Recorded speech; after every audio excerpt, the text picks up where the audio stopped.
ಯುವರಾಜ್ ಕುಮಾರ್ ಮತ್ತು ರೋಹಿತ್ ಪದಕಿ ಕಾಂಬಿನೇಷನ್ ಅಲ್ಲಿ ಬರ್ತಾ ಇರುವ ಯಕ್ಕ ಚಿತ್ರಕ್ಕೆ ಡೆಡ್ಲಿ ಸೋಮಾ ಖ್ಯಾತಿಯ ಆದಿತ್ಯ ಎಂಟ್ರಿ ಆಗಿದ್ದಾರೆ.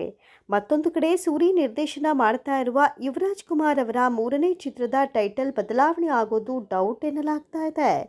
ಸದ್ಯ ಎಕ್ಕ ಸಿನಿಮಾದ ಒಂದೊಂದೇ ಹೊಸ ಅಪ್ಡೇಟ್ಗಳು ಹೊರಬೀಳ್ತಾ ಇವೆ. ಈ ಚಿತ್ರದ ಒಂದು ಪ್ರಮುಖ ಪಾತ್ರಕ್ಕಾಗಿ ನಟ ಆದಿತ್ಯ ಅವರನ್ನ ಕರೆತರಲಾಗ್ತಾ ಇದೆ. ರಾಜೇಂದ್ರ ಸಿಂಗ್ ಬಾಬು ಅವರ ಪುತ್ರ ಆದಿತ್ಯ ನಟಿ ರಕ್ಷಿತಾ ಜೊತೆಗೆ ಲವ್ ಸಿನಿಮಾದ ಮೂಲಕ ಸ್ಯಾಂಡಲ್ವುಡ್ಗೆ ಎಂಟ್ರಿ ಕೊಟ್ಟಿದ್ರು. ಆ ಚಿತ್ರವನ್ನ ರಾಜೇಂದ್ರ ಸಿಂಗ್ ಬಾಬು ಅವರೇ ನಿರ್ದೇಶನ ಮಾಡಿದ್ರು. ಆದರೆ ಈ ಸಿನಿಮಾ ಹೇಳಿಕೊಳ್ಳುವಂತಹ ಸಕ್ಸಸ್ ಅನ್ನ ತಂದುಕೊಡಲಿಲ್ಲ. ನಟಿ ರಮ್ಯಾ ಜೊತೆಗೂ ಆದಿತ್ಯ ಆದಿ ಎನ್ನುವ ಸಿನಿಮಾದಲ್ಲಿ ನಟಿಸಿದ್ರು. ಅದು ಕೂಡ ದೊಡ್ಡ ಮಟ್ಟದಲ್ಲಿ ಹಿಟ್ ಎನಿಸಿಕೊಳ್ಳಲಿಲ್ಲ. ಈ ನಡುವೆ ಶಿವರಾಜ್ ಕುಮಾರ್ ಅವರು ನಟಿಸಿದ್ದ AK47 ಚಿತ್ರ ಹಿಂದಿಗೆ ರೀಮೇಕ್ ಆಗಿತ್ತು. ಈ ಚಿತ್ರದಲ್ಲಿ ಆದಿತ್ಯ ಶಿವಣ್ಣ ಮಾಡಿದ ಪಾತ್ರವನ್ನೇ ಮಾಡಿದ್ರು. ಆದರೆ ಕನ್ನಡದಲ್ಲಿ ದಾಖಲೆ ಬರೆದಿದ್ದ AK47 ಹಿಂದಿಯಲ್ಲಿ ಗೆಲ್ಲಲಿಲ್ಲ.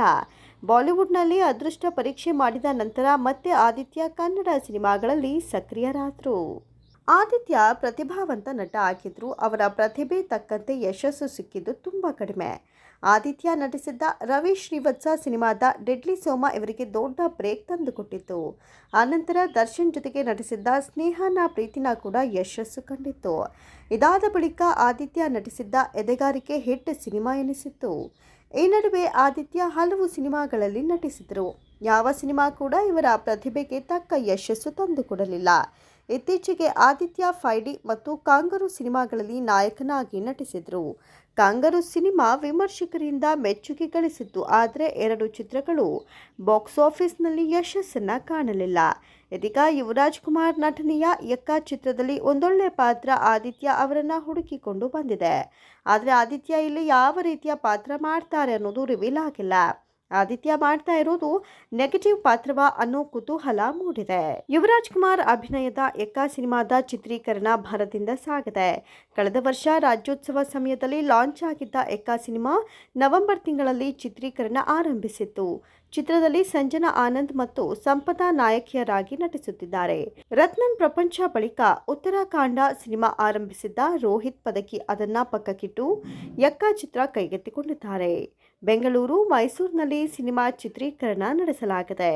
ಈ ಚಿತ್ರಕ್ಕೆ ಅಶ್ವಿನಿ ಪುನೀತ್ ರಾಜ್ಕುಮಾರ್ ಅವರ PRK ಪ್ರೊಡಕ್ಷನ್ ಮತ್ತು KRG ಸ್ಟುಡಿಯೋಸ್ ಹಾಗೂ ಜಯಣ್ಣ ಕಂಬೈನ್ಸ್ ಒಟ್ಟಾಗಿ ಬಂಡವಾಳ ಹೂಡುತ್ತಿವೆ. 3 ಹೆಸರಾಂತ ಸಿನಿಮಾ ನಿರ್ಮಾಣ ಸಂಸ್ಥೆಗಳು ಒಟ್ಟಾಗಿ ನಿರ್ಮಿಸ್ತಾ ಇರುವ ಯಕ್ಕ ಬಜೆಟ್ ಕೂಡ ದೊಡ್ಡದಾಗಿ ಇರಲಿದೆ.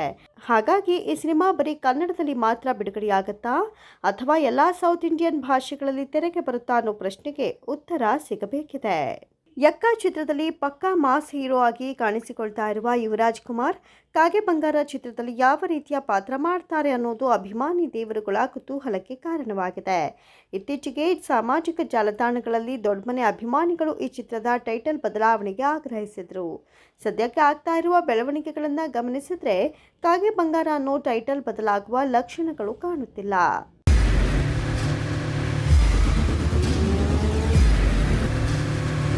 ಪ್ರಜಾಮಾರ್ಗ ನ್ಯೂಸ್, ಇದು ಜನಸಾಮಾನ್ಯರ ಧ್ವನಿ. ನಮಸ್ಕಾರ. ನೀವು ನೋಡ್ತಾ ಇದ್ದೀರಾ ಪ್ರಜಾಮಾರ್ಗ ನ್ಯೂಸ್. ರಾಷ್ಟ್ರದ ರಾಜ್ಯದ ರಾಜಕೀಯದ ಬಗ್ಗೆ ಹೆಚ್ಚಿನ ಸಿನಿಮಾ ಅಪ್ಡೇಟ್ಗಳಿಗಾಗಿ ಫಸ್ಟ್ ಲೈಕ್ ಮಾಡಿ, ಸಬ್ಸ್ಕ್ರೈಬ್ ಆಗಿ, ಹಾಗೆ ಫಾಲೋ ಕೂಡ ಮಾಡಬೇಕು.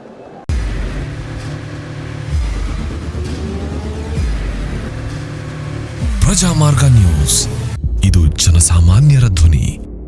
ನಮಸ್ಕಾರ. ನೀವು ನೋಡ್ತಾ ಇದ್ದೀರಾ ಪ್ರಜಾಮಾರ್ಗ ನ್ಯೂಸ್. ರಾಷ್ಟ್ರದ ರಾಜ್ಯದ ರಾಜಕೀಯದ ಬಗ್ಗೆ ಹೆಚ್ಚಿನ ಸಿನಿಮಾ ಅಪ್ಡೇಟ್ಗಳಿಗಾಗಿ ಫಸ್ಟ್ ಲೈಕ್ ಮಾಡಿ, ಸಬ್ಸ್ಕ್ರೈಬ್ ಆಗಿ, ಹಾಗೆ ಫಾಲೋ ಕೂಡ ಮಾಡಬೇಕು.